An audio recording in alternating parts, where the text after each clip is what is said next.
Buen día para todos y para todas. Mi nombre es Miguel Ángel Bravo Torres y el día de hoy estaremos analizando el derecho internacional desde tres perspectivas. La primera, referente a los estados como sujetos activos y dinámicos de este derecho.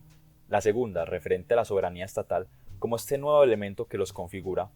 Y la tercera, referente a esas fuentes del derecho, aquellas fuentes que crean, modifican o constituyen el derecho internacional.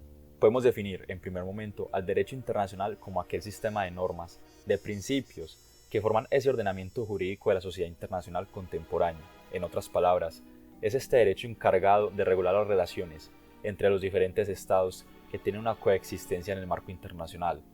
Cabe aclarar que hoy en día los estados no son los únicos sujetos de este derecho internacional, pues nos encontramos con un derecho internacional institucionalizado, es decir, un derecho internacional mediado por organizaciones de carácter internacional, como por ejemplo la ONU.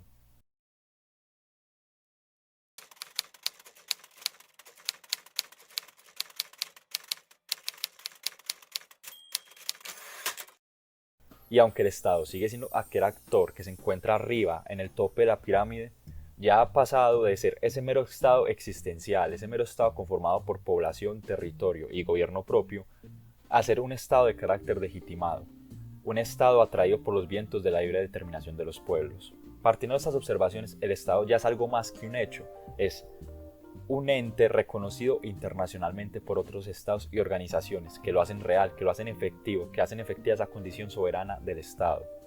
La historia y la práctica internacional demuestran que los estados no permanecen inalterables, que no permanecen iguales durante el tiempo. Por el contrario, tienen una evolución y a no ser que el estado se extinga completamente, estamos ante un panorama de diferentes modificaciones tanto en su territorio, en su población, como en su gobierno.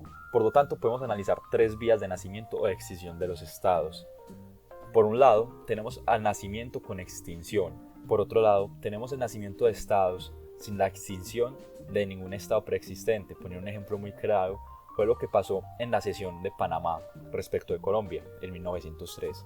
Y ya por otro lado tenemos la extinción de estados sin nacimiento de un estado nuevo.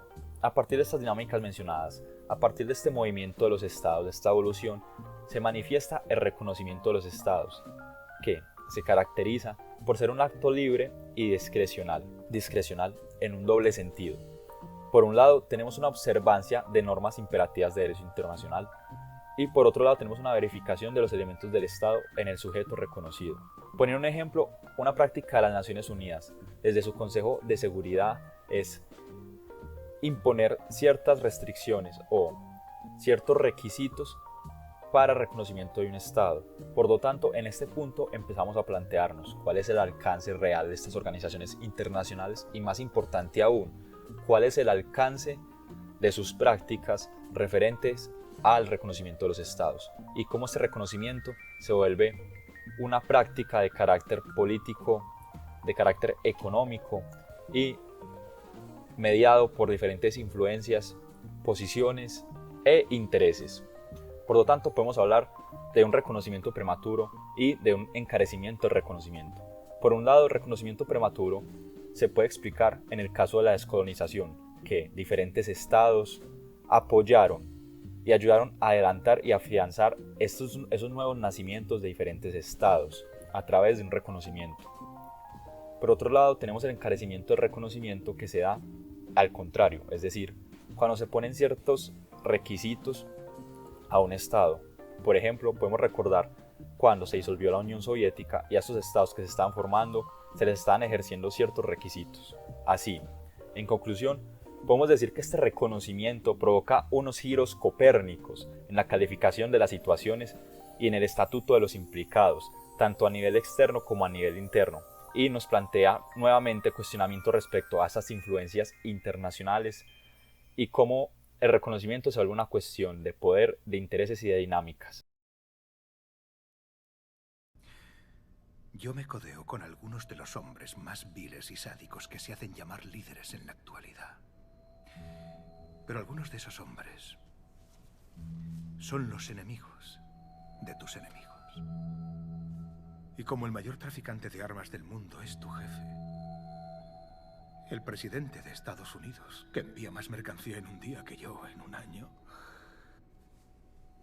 A veces es un poco violento que estén sus huellas en las armas. A menudo necesita un freelance como yo para abastecer a fuerzas a las que a él no le pueden ver abasteciendo.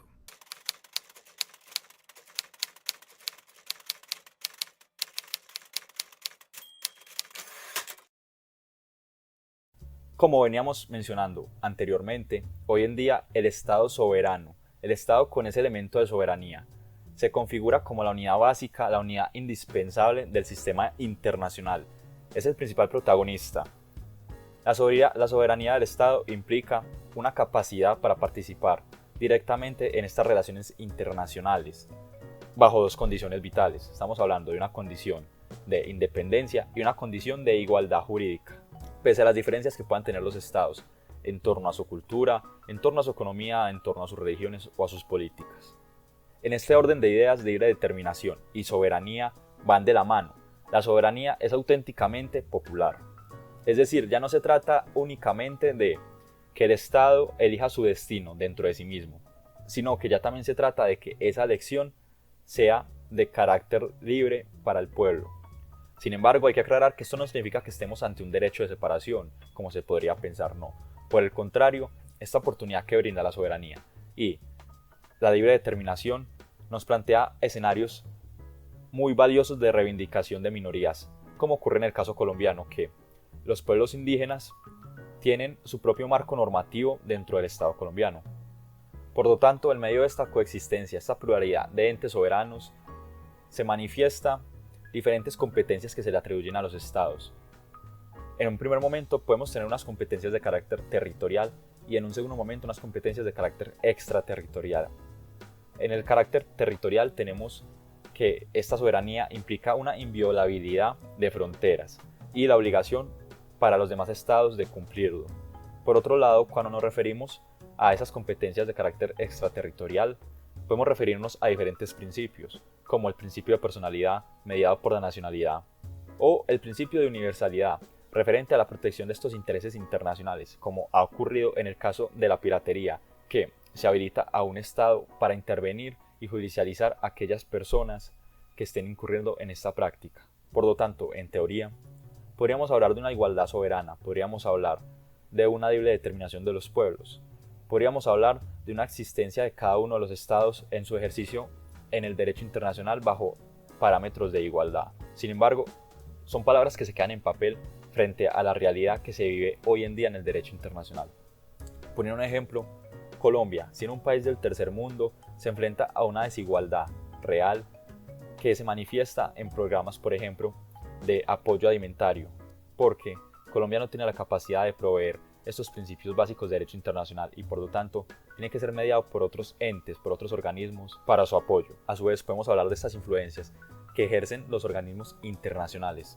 No yéndonos muy lejos, en la ONU, el Consejo de Seguridad, hay 5 países fundamentales. Está China, Francia, Rusia, Reino Unido y Estados Unidos, que son realmente los países que tienen voto, que tienen poder frente a las decisiones que toma este ente a nivel internacional. Así, aunque se muestran como unos ángeles guardianes, aunque se muestran como unos salvadores del panorama internacional, realmente están intentando mediar cada uno de ellos sus propios intereses. De esta manera se sitúan de hecho por encima de la ley internacional, con un estatuto privilegiado que los hace dueños de la llave del poder constituyente. Otro ejemplo lo podemos ver en la influencia que ejerce Estados Unidos en países de Sudamérica, por ejemplo en Colombia, que tiene 7 bases militares, bajo el título del mantenimiento de la paz y una lucha terrorista. Sin embargo, sabemos que sus fines van más de la mano de una política de influencia política y militar en toda la región. Por lo tanto, podemos ver un cruce de intereses. Por un lado, tenemos los estados hegemones, los estados que quieren mantener su influencia en otros, y por otro lado tenemos el interés de estados en proclamar expresa y solemnemente su principio de no intervención. Así, en conclusión, podemos decir que la soberanía del Estado se traduce en la aptitud del Estado para participar en la formación de normas generales, para asumir compromisos, para actuar en todo este medio internacional como un sujeto activo y como un sujeto pasivo.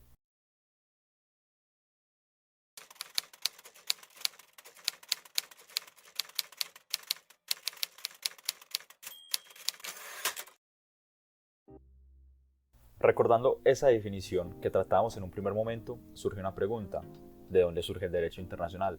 Podemos encontrar tres fuentes primarias. La primera referente a los tratados, la segunda referente a la costumbre y la tercera referente a los principios generales del derecho.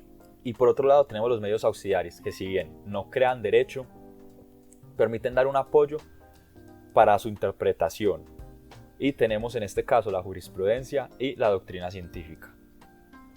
Para entender la importancia de los tratados tenemos que entender el panorama internacional, pues realmente no se cuenta con un poder legislativo institucionalizado y, aparte de esto, hay una prevalencia de esta soberanía estatal que habíamos mencionado anteriormente.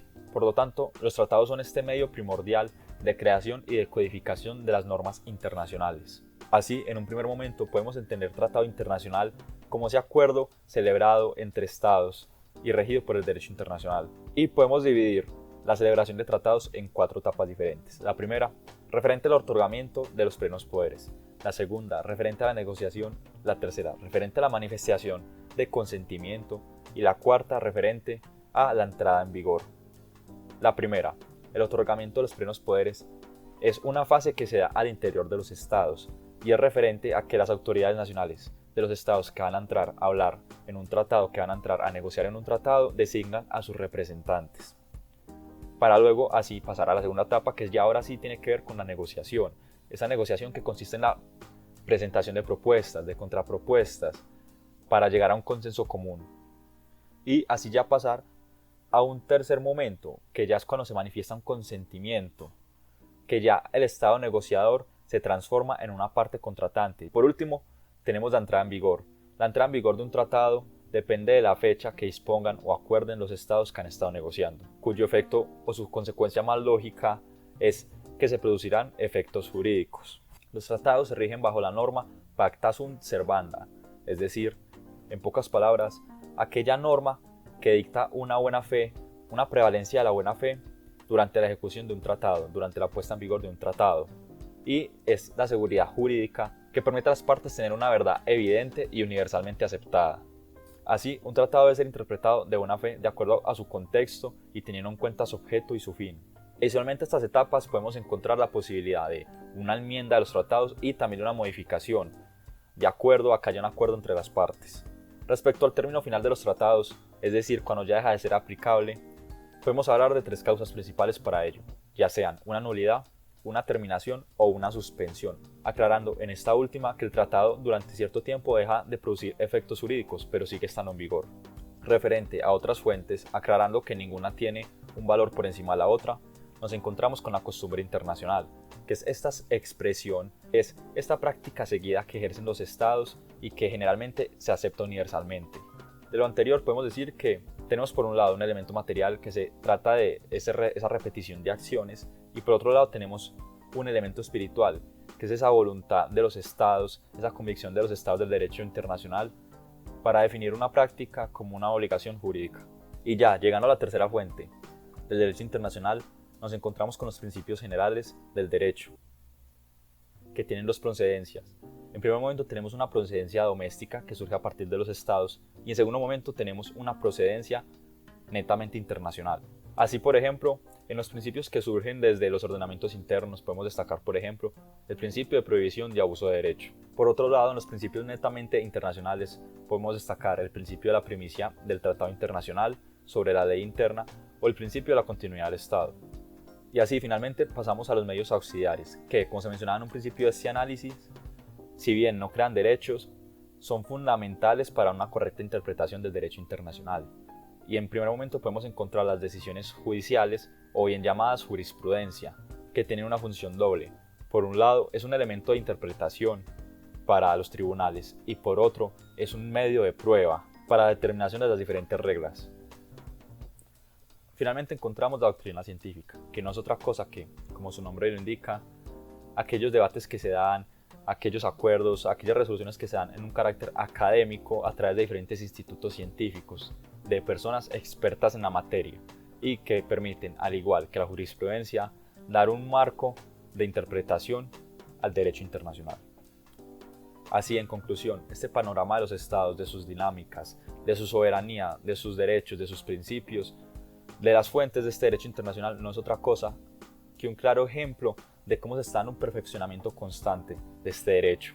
Y por lo tanto nos enfrentamos a una rama del derecho constantemente en desarrollo y en evolución, con unas dinámicas únicas, con unas dinámicas vitales para un buen funcionamiento de las relaciones internacionales en esta sociedad internacional contemporánea, que cada día se intensifica más con un mundo que tiende a la globalización y a la integración. We knew the world would not be the same. Few people laughed. Few people cried. Most people were silent. I remembered the line from the Hindu scripture, the Bhagavad Gita. Vishnu is trying to persuade the prince that he should do his duty, and to impress him takes on his multi-armed form and says, "Now I am become death, the destroyer of worlds." I suppose we all thought that one way or another.